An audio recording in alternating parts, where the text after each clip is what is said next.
ओम शांति। सुनते हैं आज प्यारे बाबा की 5 जनवरी की मुरली से दिल में छपने वाली ज्ञान की गहराई की बातें।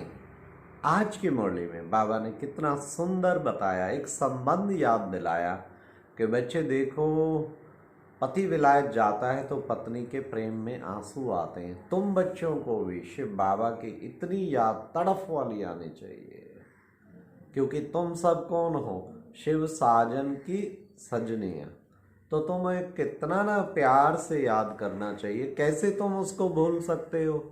घड़ी घड़ी प्यार में आंसू आ जाने चाहिए।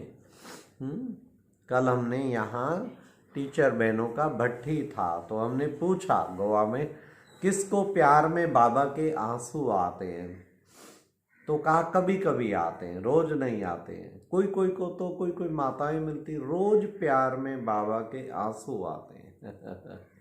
खैर, हमारा लक्ष्य ये नहीं है कि हम प्यार में आंसू, मतलब आंसू निकालना लक्ष्य नहीं है, लेकिन जब हम बाबा के दिल से गुणगान गाएंगे और बाबा का बार बार उसके प्रति प्यार पैदा होगा, तो उससे नेचुरल हमारे नैन सारे भर जाएंगे और आंसू टप टप निकलेंगे। तो हम चेक करें, मुझे इतना स्नेह है, इतना अगाध प्यार है बाबा से। तो आज ये सचमुच दिल में छपने वाली बात थी।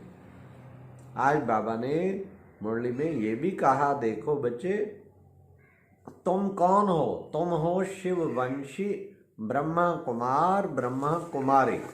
ये तुम्हारा बाबा ने का टाइटल है। और फिर बच्चे ऐसे कौन है? तुम मुख वंशावली होंगे ना, तुम कोई कुख वंशावली थोड़ी होंगे। शिववंशी ब्रह्मा कुमार ब्रह्मा कुमारी। आज बाबा ने एक बड़ी गहराई की बात बताई कि बच्चे, जब प्रत्यक्षता होगी ना, एक दिन प्रत्यक्षता होगी, सबको पता लग जाएगा ये बेहद का बाबा आया हुआ है। बच्चे आज अगर हो जाए तो भीड़ मच जाए, लेकिन बच्चे कायदा नहीं है, क्योंकि तुम बच्चों को पढ़ाई करके बाबा से उच्च पद प्राप्त करना है। तो तुम बच्चे पढ़ाई पढ़ रहे हो ना, हाँ, फिर तो पढ़ाई पढ़ भी नहीं पाएंगे। जब भीड़ मचेगी ना, तो भीड़ को ही संभालने में लगे रहेंगे। तो मैं सोच रहा था, सचमुच थोड़ा सा टाइम बचा है जो अब भी हम पढ़ाई कर सकते हैं। विचार सागर मंथन, योग अपने लिए, तपस्या। आगे तो जब भीड़ मची होगी तो सुबह से लेकर रात तक उन्हीं को ही संभालने में लगे रहेंगे।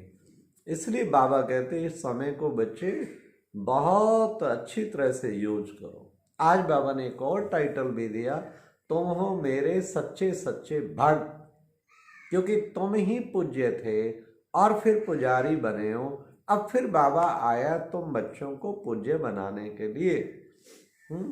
तो बच्चे, कई बच्चे कहते हैं, आज फिर बाबा ने कहा, कई बच्चे कहते हैं वैसे तो बिल्कुल ठीक है, ड्रामा में जो होगा वो पुरुषार्थ करेंगे।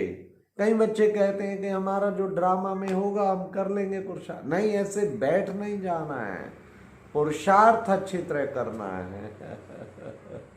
हाँ, हाथ पे हाथ रख के नहीं बैठ जाना, पुरुषार्थ फर्स्ट, पुरुषार्थ अच्छी तरह करना। सारा मदार पुरुषार्थ पे है। और पुरुषार्थी, श्रेष्ठ पुरुषार्थी बच्चे क्या करेंगे? चारों सब्जेक्ट्स की प्रोग्राम बनाएंगे। रोजाना देखो, आज मैंने योग कितना लगाया, कितना देर बाबा से नाता जुड़ा रहा, हर वक्त बाबा से मिलन। ये है पुरुषार्थ। श्रेष्ठ पुरुषार्थ करना ये बहुत जरूरी है। जितना श्रेष्ठ पुरुषार्थी बनेंगे उतना खुशी का पारा चढ़ता जाएगा। हम श्रेष्ठ पुरुषार्थ करना सीखें। फिर बाबा ने कितना अच्छा कहा कि तुम बच्चे श्रेष्ठ पुरुषार्थी बनो। हाँ, विकारों से नाता तोड़ दो और फिर योग करो और फिर सच्चे दिल से खूब बाबा की सेवा भी करो। आज बाबा ने कितना अच्छा कहा कि बाबा को सर्विसेबल बच्चों का कदर रहता है। तुम बच्चों को इतना सर्विसेबल बनना, बाबा का कदर, बाबा रिगार्ड दे, कितनी बड़ी बात है। ब्राह्मण परिवार भी रिगार्ड देते हैं, बाबा भी रिगार्ड देते हैं। हाँ, और दुनिया तो रिगार्ड देती ही है।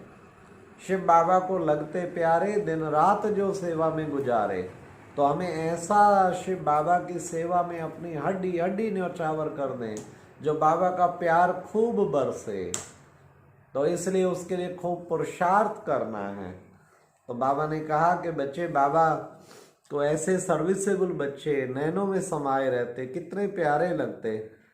आज बाबा ने बताया कि बच्चे देखो, आगे तुम बच्चों को, हाँ, ये चित्र जो है ना बहुत अच्छे, त्रिमूर्ति का चित्र बहुत अच्छा है, लक्ष्मी नारायण का चित्र बहुत अच्छा है, तुमको सबको इस पर समझाना है, खूब बच्चे अच्छी तरह से समझाना, अच्छा पुरुषार्थ करना है।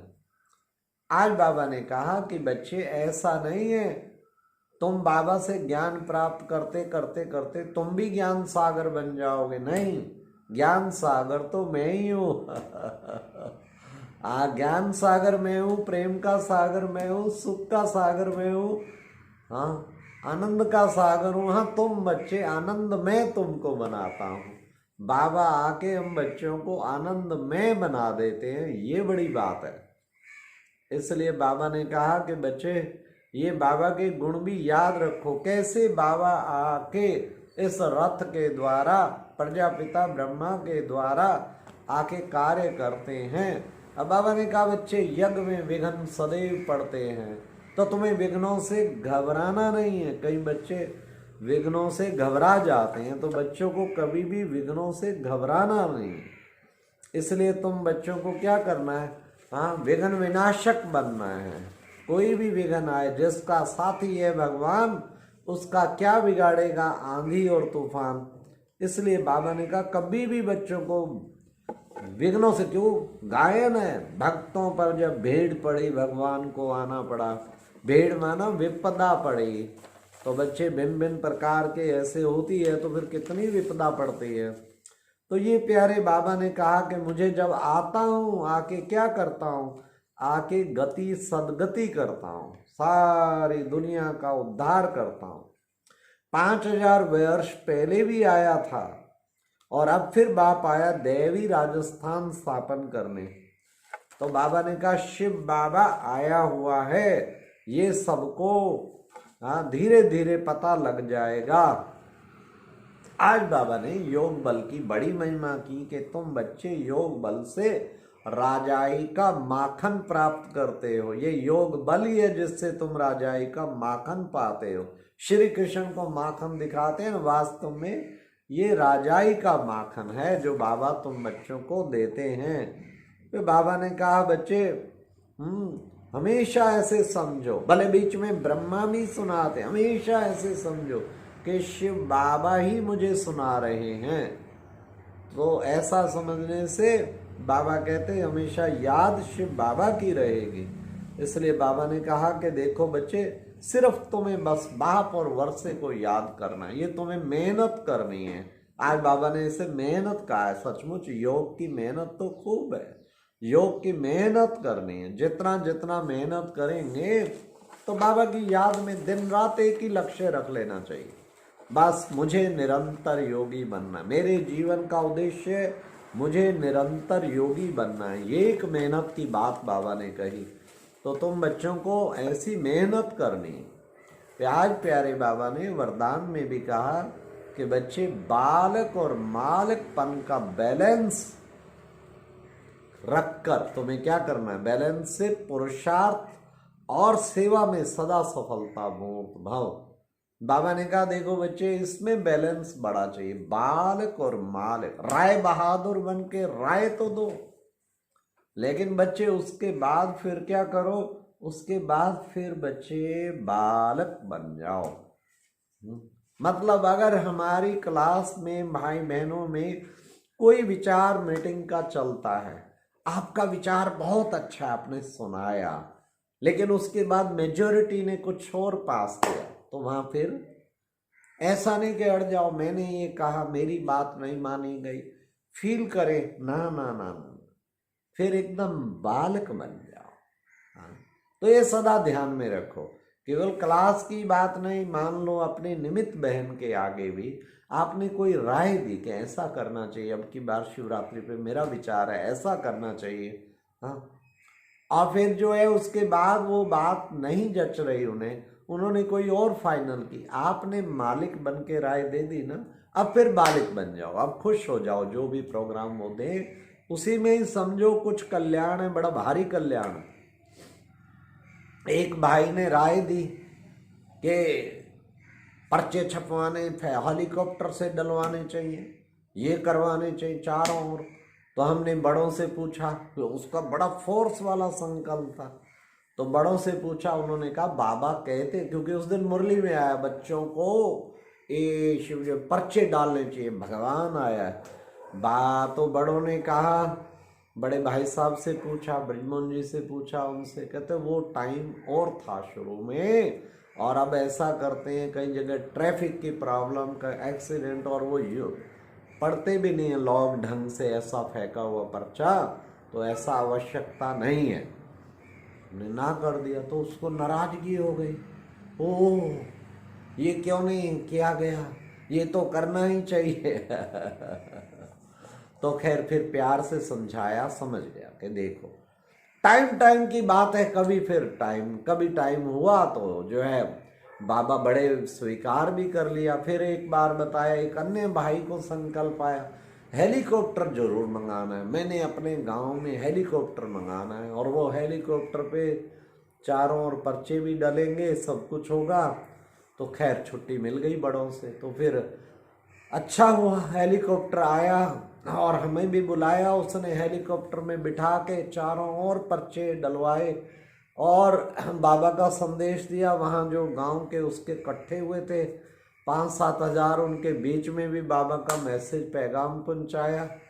हर बात में बाबा कहते कल्याण, मालिक बन के राय दो लेकिन फिर बालिक बन जाओ। आज बाबा ने कहा निमित्त और निर्माण चित्त, स्लोगन में कहा निमित्त और निर्माण चित्त बनने के लिए मन और बुद्धि को प्रभु के आगे अर्पण कर दो। ईश्वर अर्पणम कहते हैं ना, पुष्पम अर्पणम, जलम अर्पणम। तो अब क्या करना है, अपना मन बुद्धि अर्पणम, इसको अर्पण करो तो सारे समर्पण हो जाएंगे। सबसे ऊंचा तो ये अर्पणम है। दुग्धम अर्पणम, अन्न अर्पणम, सब करते हैं। अरे भाई मन बुद्धि अर्पणम करो ना, मन बुद्धि अर्पण नहीं करते, वो सबसे जरूरी। अच्छा, ओम शांति। ये थी मुरली में दिल में छपने वाली गहराई की बातें। ओम शांति।